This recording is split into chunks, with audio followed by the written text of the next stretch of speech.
অপরূপ TV online.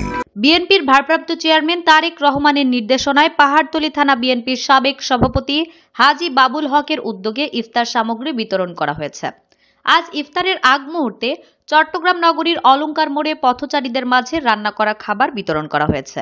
প্রধান অতিথি হিসেবে উপস্থিত ছিলেন চট্টগ্রাম মহানগর বিএনপির যুগ্ম আহ্বায়ক শফিকুর রহমান স্বপন। আর উপস্থিত ছিলেন 12 নং ওয়ার্ড বিএনপির সাবেক যুগ্ম সাধারণ সম্পাদক মোহাম্মদ জহুর মিয়া, বিএনপির নেতা মোহাম্মদ মাহবুব, মহানগর যুবদলের সাবেক সহ সাধারণ সম্পাদক ফখরুল হাসান চৌধুরী রাজু, মোহাম্মদ নাজিম উদ্দিন সোহেল, মোহাম্মদ ফারুক উদ্দিন খান, বাদশাহ আহমদ জীবন, স্বেচ্ছাসেবক দল নেতা মোহাম্মদ সেলিম, মোহাম্মদ অপু, মোহাম্মদ তুষার, ছাত্রদল নেতা মোহাম্মদ মান্নান, ইমন, আরাফাত, মোহাম্মদ জীবন, মোহাম্মদ শুভ সহ আরো অনেকেই উপস্থিত ছিলেন।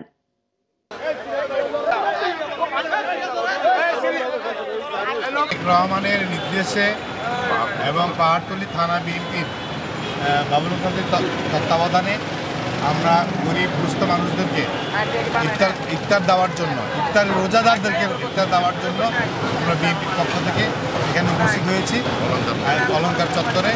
এটি একটি ঘনবসতি এবং জনবহুল এলাকা। এই এলাকাতে অনেক সাধারণ মানুষ থাকে যারা হয়তো ইফতারের সময় ইফতার করতে পারে না, এই ধরনের।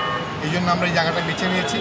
পাহাড়তলী থানার উদ্যোগে আমরা তারেক রহমানের নির্দেশে পাহাড়তলী থানার বিএনপির উদ্যোগ নিয়ে আমি আজকে এখানে আমাদের স্বপন ভাইও আছে, আরও আমাদের পার্টিগত বিএনপি ওয়ার্ডের থানার লোকজনেরা আছে, তাদেরকে নিয়ে আমরা অলংকারে গরিব দুঃখীর মানুষের মাঝে ইফতারি বিতরণ করতেছি। এটাই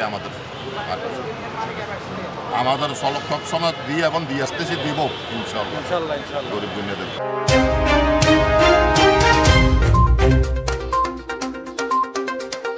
অপরূপ টিভি অনলাইন।